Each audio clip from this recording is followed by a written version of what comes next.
welcome to maybe the less formal session of the conference. Our first speaker is Mario Santos-Sousa from University College of London, and he's going to talk about bootstrapping Rebooted. Thank you. Thank you, Valeria. Well, first of all, I want to thank Francesca, Maria, and Andrea for organizing this wonderful conference, and I'm positive there's going to be more to come. So my talk today has a different flavor to the rest of the talks that we've heard so far. I'm going to look at how children learn the meaning of number words from a developmental perspective. And I'm going to defend an account, or rather family of accounts, that has recently come under attack. These accounts are known as bootstrapping accounts. We'll see what that means. So the question that I want to address is whether bootstrapping can explain children's acquisition of number concepts. I'm going to look at some skeptical thoughts raised by Rips, Asmuth, and Bloomfield in what still feels as a recent paper, but it's I realize it's 8 years old, which is a lifetime in cognitive science. But it has caught on, and it has split the field of inquiry into these topics. So there are friends and foes of bootstrapping, and you can identify clearly both camps. I'm going to briefly look at the defense of bootstrapping on behalf of Margolis and Lawrence. And finally, I'm going to bring out my own defense, which, while it isn't incompatible with Margolis and Lawrence's defense, I think their view needs to be supplemented, either on the terms that I want to present, or in other terms that would need to be spelled out. So, first of all, let's get clear about the meaning of bootstrapping. I need to clarify what bootstrapping is, and I also need to say a word about what gets bootstrapped. And it's important to get clear on this, because sometimes the cognitive literature is a bit confusing on that score. So what is bootstrapping? Literally, it means to pull oneself up by one's own bootstraps. But that's literally impossible. It's just a metaphor. What's its intended meaning? Well, there's talk about bootstrapping in many different areas. For instance, in epistemology, people talk about bootstrapping, and it basically consists on establishing the legitimacy of a certain epistemic method by relying exclusively on that very method. And that reliance might be okay, or it might be vicious. I'm not going to say any more about this, since what I want to talk about here is cognitive bootstrapping, which is to acquire new representational resources that are richer or more expressive than the ones in which learning takes place. So, what gets bootstrapped? And in particular, what kind of number concepts are being acquired? When you read the cognitive literature, there's talk about learning or acquiring the natural number concepts, or the positive integers. I want to distinguish between an ordinal interpretation, whereby what's being acquired are notions of ordinal numbers, and ordinal numbers are naturally thought of as answers to certain questions. Questions like, where in a certain sequence of G's does C come? And they're referring to positions in a sequence or progression. And we've heard about this during these days. But my focus will lie on cardinal numbers, which are answers to a different type of question.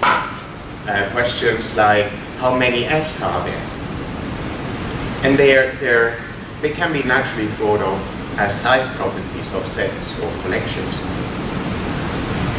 So my intention is to talk about how children acquire concepts for arbitrarily large cardinalities, finite though. And I want to vindicate the following hypothesis, which is that children initially learn the meaning of the first few number words and then infer the meaning of the rest as they learn to count, thereby building an association between counting on, which is moving upwards in the number word sequence, word by word, and adding 1 to an arbitrary collection of items. And as you can see, this proposal was, I don't know if first suggested, but it was put forward at least in the 70s, in the 80s, in the 90s, and most recently in the first decade of the 2000s, in particular by Susan Carey. And Carey's account is probably the most well-developed, empirically supported, and theoretically potent account that is available to date. For the purpose of this talk, I don't want to commit myself to the specifics of her account or of any of the others. I just want to look at the general features of this family of accounts, which are actually the target of Ribb's, Asmuth, and Bloomfield's criticisms. So I'll be arguing at a high level of abstraction. So the basic proposal is this. There's a clear developmental pattern, according to which 9-month-olds learn first the meaning of the number word 1, as denoting the cardinal size of collections of one object. Some months later, almost a year later, they learn the meaning of the number word 2, as denoting the cardinal size of collections of 2 items. And the same goes with 3. But at 3 or 4, with children, there's some sort of cut. And children don't keep learning word after word, but they jump to the following conclusion, which is that if a word in a counting sequence, 1, 2, 3, etc., refers to n, then the next word in the counting sequence refers to 1 more than n. And that happens when they're about 3.5 years old. So it takes a long time for them to acquire this bit of knowledge. So the whole story will center on what happens here. What mechanisms drive children to learn this general, to acquire this general notion of cardinality in terms of the numerals that they use to refer to those properties. So let's have a look how to get 1 and 2 off the ground. So these are the basic ingredients. Children, but adults as well, and also some non-human, a lot of non-human animals have a sense of number. The other, I'll explain what that is exactly in a minute. Then there's a numeral sequence, which has to be taken initially as an empty placeholder structure, which has no cardinal significance at all. It could be just some list of terms. And then there's a counting procedure, which ultimately links our sense of number with the number words. So what's this number sense that I've been talking about? According to the available literature, we have an exact sense of small cardinal size. But instead of going through all the empirical details, I thought it'd be useful just to try it on you and trigger your intuitions and let you realize that we have this sort of thing. So I'm gonna flash some dots and you'll have to say out loud how many there are and without counting. Just say it out loud, don't be shy. 4. Good. Your number sense seems to be in order. 2, 3, 4. Oops. But well, if I ask you, did you see more or less than 50 dots? Less. Good. Well, luckily we possess a rough sense of cardinal size, which allows us to approximate larger cardinalities. So now, if I ask you which collection is larger, and again without counting, you should be able to reliably tell which one is larger. Yeah, it was the second. So just, I'm going to highlight some features of this number sense. So our number sense is a pre-linguistic ability, which is located in a certain region of the brain, which is active throughout the lifespan, as you have seen, and is present in non-human animals, infants, and adults. And this claim is supported by many convergent lines of evidence. Comparative studies with non-human animals, infants, and adults, studies of developmental dyscalculia or dyscalculia following brain damage, and imaging studies. It's interesting to highlight that this number sense is quite abstract. So I've given you examples of visually presented collections of items, but I could have just clapped my hands, or I could have just start jumping and asked you how many jumps I did. So the number sense operates across different sensory modalities, and in this sense it's quite abstract. It does perform some heavy lifting for us. So you might remain skeptical, and there are people in the literature who are still skeptical, but cognitive scientists have gone at great lengths to rule out non-numerical confounds. So they've controlled for density, total surface area, duration, and all those things. But I guess you'll just have to take my word for it, that we are actually tracking cardinality and not something else. So similar models are well motivated in other domains. So our sense of temperature, pitch, or duration shows similar response patterns. And well, as usual, there are controversies about the exact implementation of this number sense, the actual description of the mechanism and how it operates. So there's still some discussion going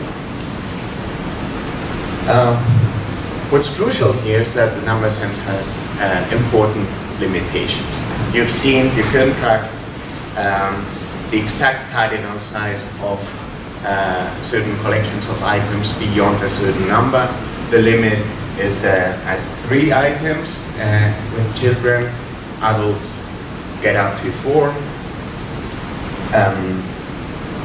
And our rough sense of cardinal size fails to capture small numerical differences below a certain ratio. For children, it's 1 to 3, and for adults, it's 7 to 8.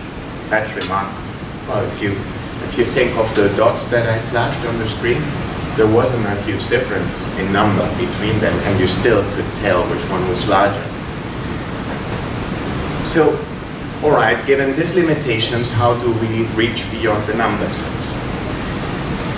And I want to think about this question in the following terms. So we're used to the idea of supplementing our senses, our natural senses, with cultural tools that enable us to transcend the limitations of our natural capacities. As an example, think of time measurement, your sense of a duration versus your ability to keep track of time using clocks, or your sense of temperature, your ability to tell exactly which room temperature we're in by looking at a thermometer. So I want to think about numeral systems in similar terms. They allow us to obtain information about cardinalities that we're not naturally equipped to detect or discriminate.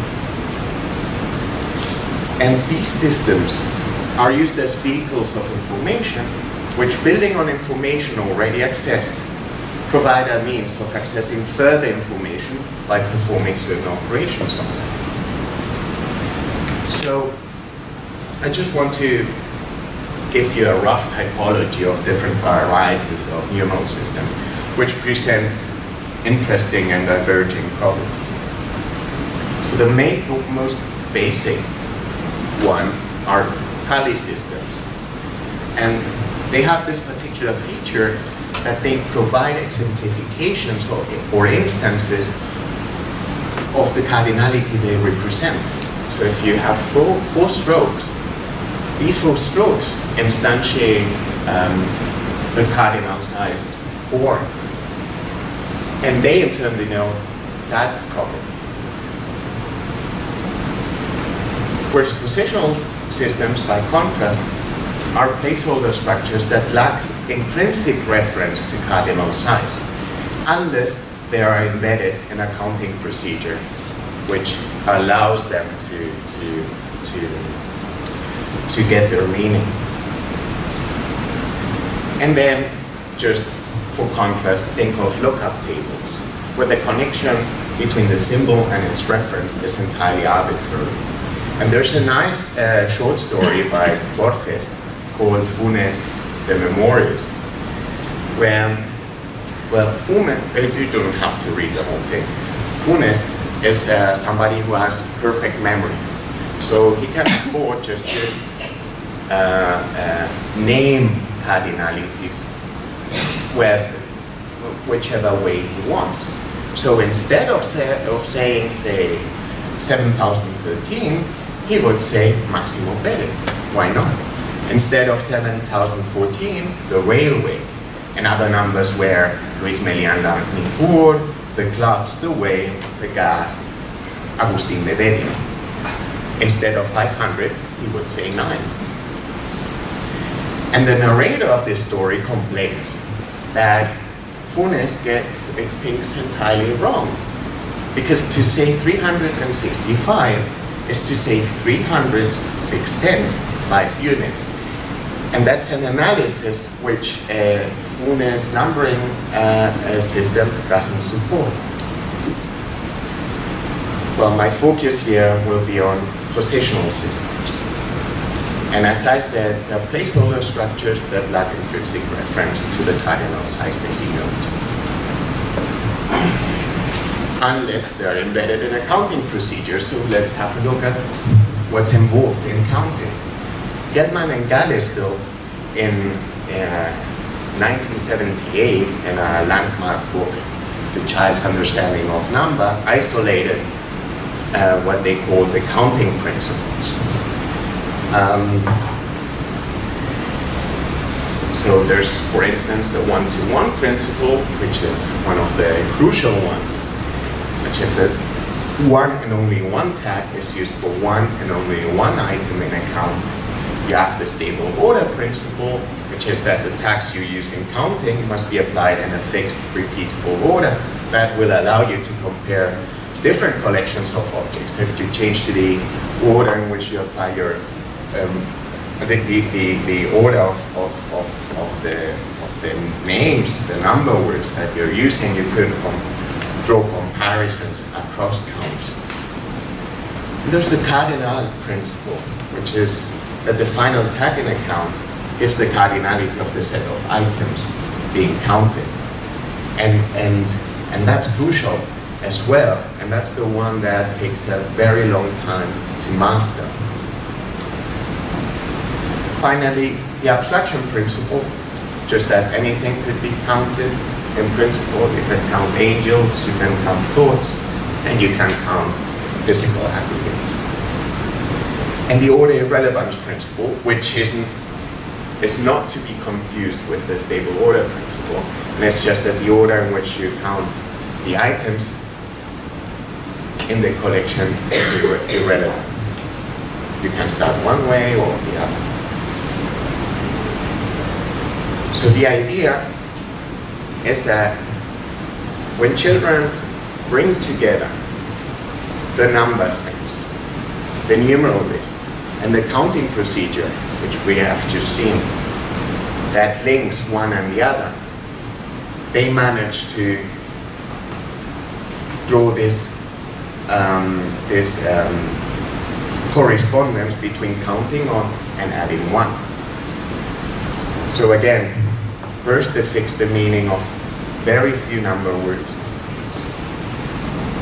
get the hang of it, and continue the sequence indefinitely, knowing that the next number word refers to a collection with one more item. So now, on to Ritz, Hasselhoff, and Bloomfield's criticism. They say that bootstrapping does not guarantee that children will assign the right standard interpretation to the word sequence as opposed to some non-standard cyclical interpretation. Unless, and that's a separate claim, unless the favored interpretation is innately constrained. The full paper takes issue with both claims, but today I won't have time to address the nativist claim. So I'm just gonna defend the bootstrapping against the criticism and stop there. Although during the discussion we can continue on talking about this. So that's from their paper. That's supposed to represent the normal standard ways of interpreting things. And that's one of the alternative interpretations that they have in mind. You have to realize that their thought is that outside the test range, since you're only able to count a certain number of collections in your lifetime, there's no guarantee that if you had the opportunity to go on, you'd go on in the same way as you did before. So maybe you're actually interpreting the whole thing in a cyclical way, like here, as you would do in modular arithmetic. Margolis and Lawrence, and one of the first replies to this sort of criticism, said that this criticism is built on the assumption that children's initial representations of numerical quantities are radically indeterminate. And they suggest that the ability to represent a difference of one exactly would rule out alternative learning scenarios of the sort that Rips and colleagues envisage. In their counter-reply to this reply by Margolis and Laurent, Rips and colleagues say, look, there are a number of cases from other domains where we have a clear grasp of a difference of exactly one, say between some day of the week and the next, one tone on a musical scale and the next. But this does not guarantee a linear interpretation as opposed to a circular one. And so on the basis of this, they say rather provocatively, if weekdays and tones do recur, what would rule out that cardinalities do not recur as well? So an initial reply could go like this. You could target the counterexamples that they provide and say, look, these are not genuinely counterexamples. I mean, because, look, you could distinguish between, say, different Mondays by specifying the week in the month and the month within the year of the day you're talking about. So, contrary to what they claim, these are not genuine examples of circular sequences. But, I mean, this is a rather weak reply, because I suppose you could come up with better examples if pressed. So I just leave it at that. A second reply could go as follows. Our number sense comprises both an exact sense of small cardinal size, but also an approximate sense of large cardinal size. So they seem to ignore, or they seem to overlook the work that the approximate sense of large cardinal size might do for us. Because when tempted to interpret the sequence in a cyclical way, the number sense would raise a red flag. There's a perceivable difference between a collection of 10 items and a collection of, say, 20 items or 30 items.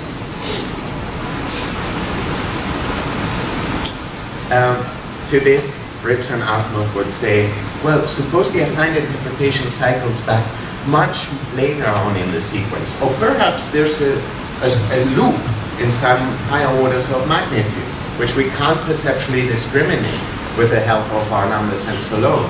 What do we do then? Something like this, if you want to portray it graphically. Well, the third reply, on my part, would be to say that it's the mastery of the counting procedure which prevents us from favoring that sort of interpretation. And it's in particular the one-to-one principle that is responsible for ruling out these sort of scenarios. Because look, you have a look at this picture, you have cases where different labels are being assigned to pick out the same cardinality, or where you have one label referring to different cardinal sizes, and that's not allowed. Actually, with this, I'm gonna stop. What I would say next is that there's no explanatory game to be gained by favoring a nativist interpretation. But if you're curious, I can send you the paper, or we can discuss it during break. Thank you.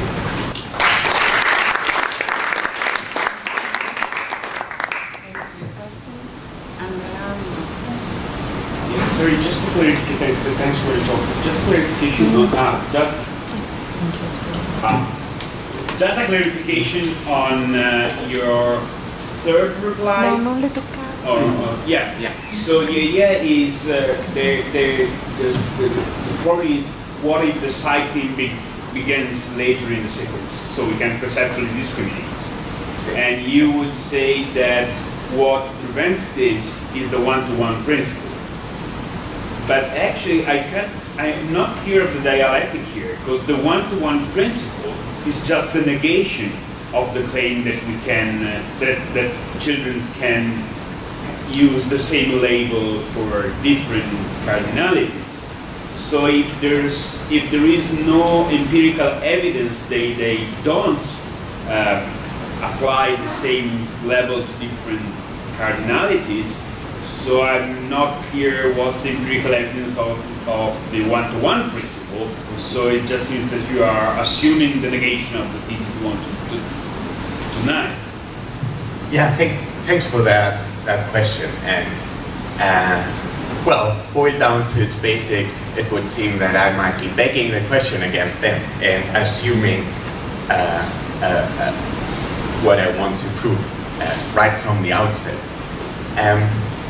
I don't know if you've noticed, but this has a certain air of resemblance to Wittgenstein's worries. Right. I could. No, yeah, obviously. Well, one thing to say is that if there's a rule-following worry behind all this, they, as well as the other party, are on the same boat.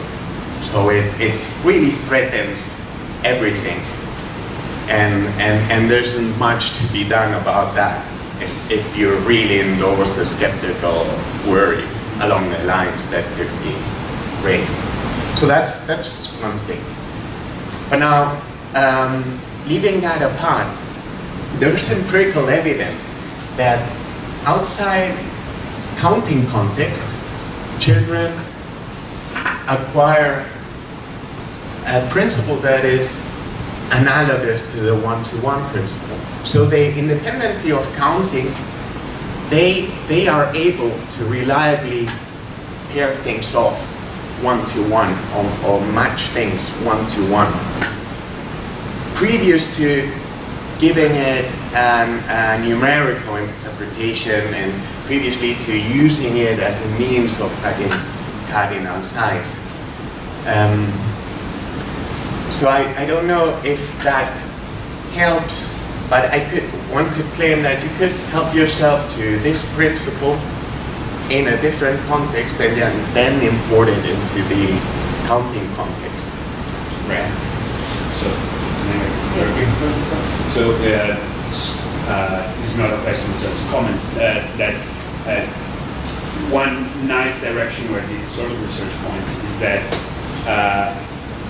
it's not just a matter probably of cognitive capacities, but there are semantic considerations which are mainly philosophical, and the issue would be how to stake them together and try to solve the semantic issues, or like Wittgenstein or whatever, semantic issues with some cognitive abilities, and that might of course be difficult to do.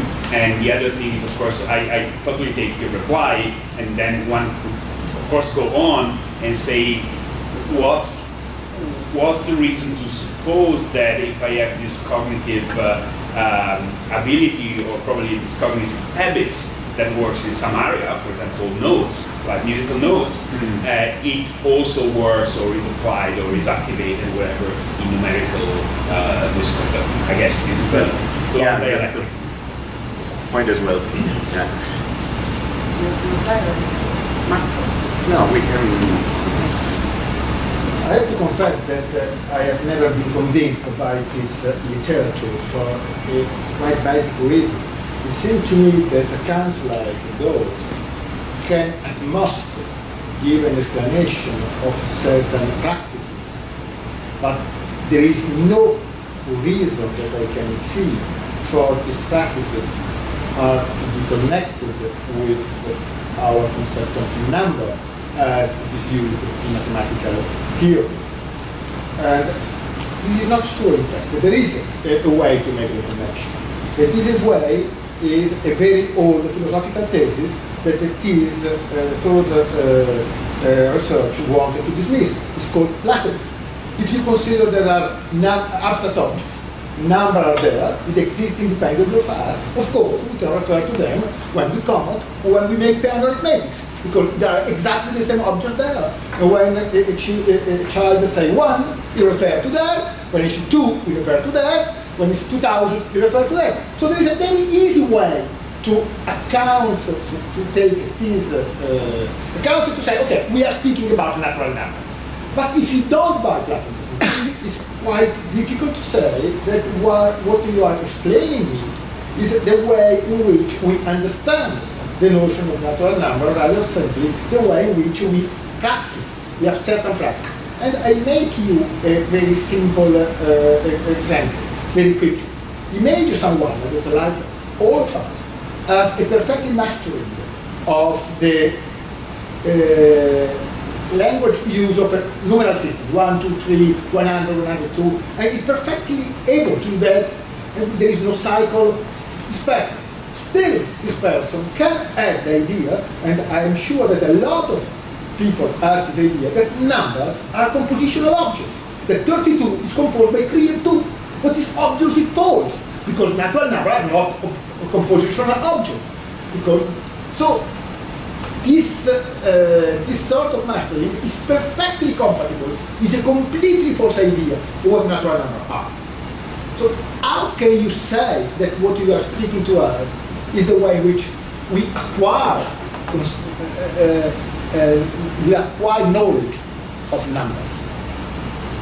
And this is the question. I actually try to be careful in restricting the question, so I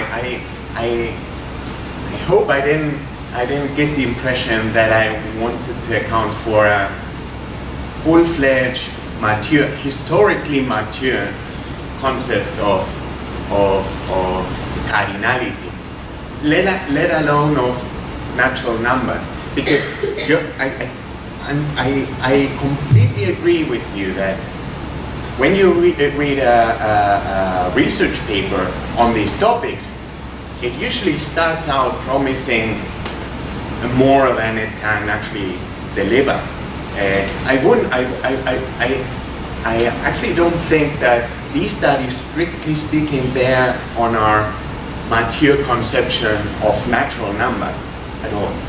But this is just restricted to the concept of cardinal size, or of numerosity as it's sometimes put, that every one of us shares, and try to explain how children get to be in a position to be competent in these practices that deal with certain cardinalities. Basic, so it would be basic number knowledge, not something as mature as you have in mind. So even the most sophisticated mathematician and me would share that sort of knowledge, whereas the mathematician would have more sophisticated knowledge of the mathematical. To answer, there is a pity in a certain sense, because our mastering of the omega sequence does not came from God, came somewhere. Who knows? Okay. Perhaps it comes from God. But if we decide that we don't believe that it comes from God, so we want another explanation, it's quite plausible to think that it comes from our practices and so on. So the idea that we can make a bridge between this sort of research and our mastering of the notion of a sequence is a very natural and plausible idea. The problem is that I never saw someone making this bridge. And this, because the answer, when I make the remark, the answer is always your answer. So, okay, your answer is correct, of course. I cannot say more. But then, what you make here has nothing to do with philosophy of mathematics. But I would like it to have something to do with philosophy of mathematics, because otherwise the only solution that I have is to say that God gave me omega sequence. No, so which is the link? But, well, right now I don't have the time to give you the link, but this lays the ground, the basis for constructing the bridge. At least, give me that. And for the purposes of this talk, I just wanted to vindicate a particular account of how that might happen against a very specific criticism. So I think we can be in agreement that there's more to be done, but what worries me in this context is whether or not the strong nativists, like Grips and colleagues, are right. Because that really will have a bearing on how you want to build the bridge. If you want to give us from the outset more or less innate concepts, which strikes me as really odd, because you have to account for the historical development. And it can't be that something that came quite late was already there, waiting to be rediscovered, as it were. There was actually just a follow-up to what Marco just said, and it, by the way, it goes back to Andrea's question from before. So I totally understand and I agree that you and Marco are on different boats here. That's fine. But then there's more and more pressure on the justification that you might give on empirical basis, on cognitive basis of your one-to-one principle, which, I mean, especially if you're taking it from a different domain than just the numerical one, because the one-to-one principle really looks like some, well, might induce someone to think that it has some philosophical background it comes from. And I mean, it's so funny how Frege comes up over and over again in this kind of things where I assume he's swearing somewhere in possibly in Hawaii with Elvis and Michael Jackson, because people are actually using is a part of his job, of his work to you know, justify something he would never agree with. So you know, so basically the idea is that if you completely detach the two areas, and I would definitely go that way. I mean, I totally agree with you. Then you have to provide, definitely you have to provide more justification for the one-to-one principle, which looks like it's doing a lot of job in the setting. And that has to be a justification which comes from your side and not from Marco's, like from mathematical theories and that sort of thing. So it was just a worry. Yeah, I guess if you say you have in mind the classical distinction between the context of discovery and the context of justification, right? I've just recounted certain matters of fact about how the context of discovery might look like. But whether or not this exaptation of the one-to-one principle into mathematical context is justified or not, that's a question that would require separate treatment, but also you actually want to have some bearing on that, and it's sometimes difficult to strike a balance. In the broader context of my research, this bit would address the question of how it is that we're capable to think about numbers, about cardinalities. How is it that we can have thoughts involving those things that seem to be so foreign? I mean, this of course relates to Benasarov's challenge. Then how those beliefs that you form out of the concepts that you have acquired are justified or not? That looks slightly different. That looks slightly different. So this would amount to a perceptual concept of cardinalities. And what we're interested in is in the, say, arithmetical concept, which requires a slightly different story. But thanks. No, because I have a question. I know that the time is over, but I have a question that I'm the chair. Also, I would like also to react to Marco's comments, but it's we don't have the time. But it goes in that direction. Why don't you use organality as well, together with the idea that one-to-one correspondence? Because when you're considering the counting procedure, I mean, I have my own idea of what the counting procedure is. And as you mentioned, there is a list of placeholders that you use that can be as full as many different kinds of names. But I really think that organality here makes plays an important role, and maybe that could be a way of looking for a bridge on how to, like we have this kind of ordinal sequence, which is a cognitive tool that we have here. I think I've been asked a similar question before. I wouldn't want No, let me start again. I think that these studies involving the number sense give a better account of our grasp of cardinal size than our grasp of ordinal sequences.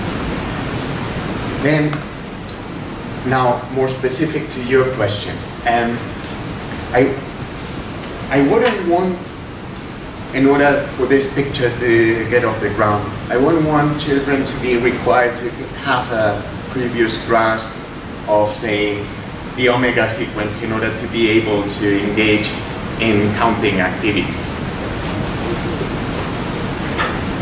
No. And there could be a danger in that direction, because all that are required is to memorize an ordered list and maybe learn a procedure to generate new names as required, but it doesn't involve conscious entertaining of something as complex as the omega sequence. So that kind of pushed me to look at the topic from this angle. Okay. Thank you very much.